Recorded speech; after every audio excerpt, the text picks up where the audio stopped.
Hello guys, j'espère que vous allez bien. On est de retour avec un nouveau format. Comme vous aurez compris dans le titre, je parlais des objectifs à choisir en 2023. Pourquoi cette vidéo? C'est simple. Moi, quand je venais de commencer la vidéo, j'aurais bien voulu qu'on puisse me donner quelques avis, quelques suggestions de comment choisir son objectif. Parce que quand on vient de commencer, on ne sait pas trop par où se lancer. Simple. On ne sait pas encore quelle direction on voudrait prendre avec la photo parce qu'il y a plusieurs domaines et c'est tellement varié que ça peut devenir très vite compliqué. Donc, je vais vous donner, moi, comment j'ai fait au fil des années pour choisir mes objectifs.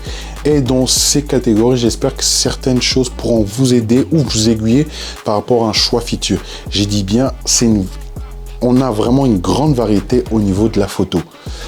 Et c'est pas forcément évident. Donc, moi, je vais juste classifier par rapport à mes choix personnels et comment j'ai fait moi pour pouvoir avancer.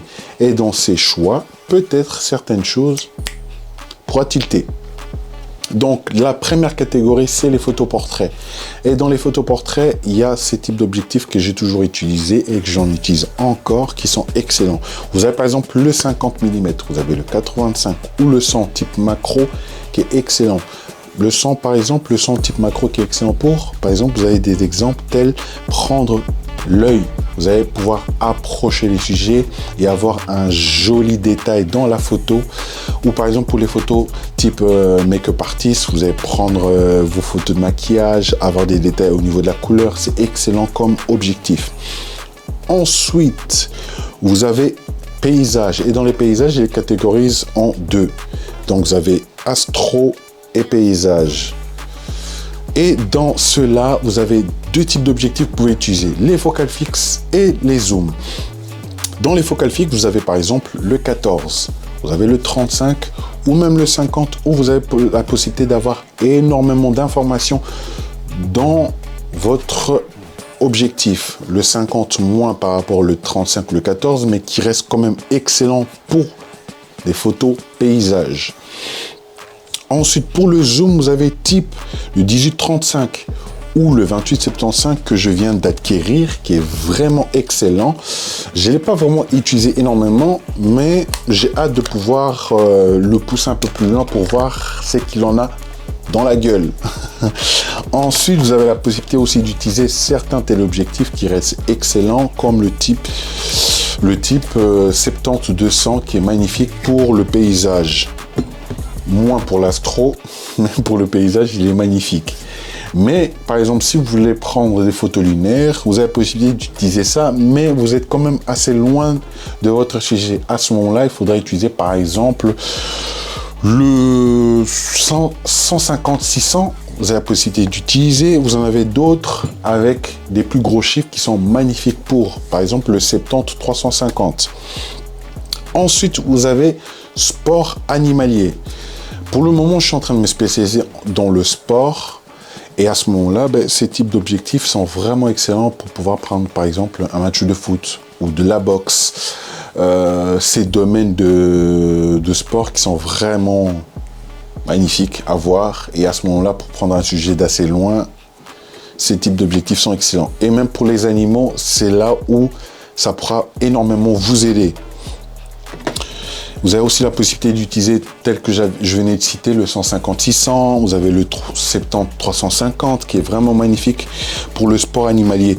Mais vous avez certains téléobjectifs fixes, je dis bien fixes, qui sont aussi pas mal, comme le 85 qu'on peut également utiliser dans le sport. Ou même l'animalier, par exemple, vous êtes en safari, vous êtes dans votre Jeep parce que vous avez perdu lion, à ce moment-là, il peut être excellent à utiliser. Vous avez aussi la possibilité d'utiliser le 100, je ne sais plus si je l'ai cité en parlant de tout ça, qui sont vraiment pas mal pour le sport et animalier. Ensuite, pour les fans de street photo tels que moi, là, vous avez une autre variété de choix. Un peu plus varié, mais qui reste toujours dans cette magie de la photo. Comme je venais de citer au départ, la photo, c'est très varié. On fait énormément de choses. Et par exemple, la photo de rue, c'est là où c'est très varié parce qu'on a la possibilité d'utiliser tout type d'objectif. Et c'est là où j'aime énormément faire de la photo. Et là, vous avez la possibilité, vous avez un choix infini. Pour les plus peureux, les plus timides, qui préfèrent être plus loin de votre sujet, vous avez la possibilité d'utiliser par exemple le 70-200 qui est magnifique.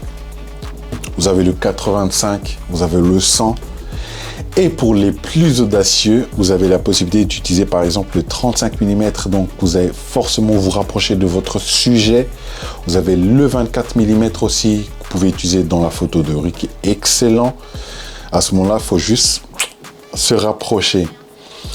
Donc, sur ces brèves informations, sans forcément entrer dans les spécificités. Pourquoi? Parce que quand on entre dans les spécificités et qu'on vient de commencer la photo, on ne sait pas forcément où et par quoi commencer. Donc, je suis parti sur du plus bref et qui puisse vous aider. Si vous avez besoin forcément de plus d'informations par rapport à ces objectifs, laissez-moi ça en commentaire. Je me ferai un plaisir de aller plus loin dans les informations et pourquoi on a besoin de ces objectifs pour utiliser dans ces types de domaines. Donc, j'espère que ça vous aura plu. Donc, n'hésitez pas à me donner vos goûts personnels aux objectifs et peut-être même vos catégories par rapport à comment vous classez vos objectifs par rapport à ce que vous avez besoin pour de la photo. Sur ce, je vous souhaite de passer une excellente journée. Je ne sais pas quand vous verrez cette vidéo. Et voilà. Peace.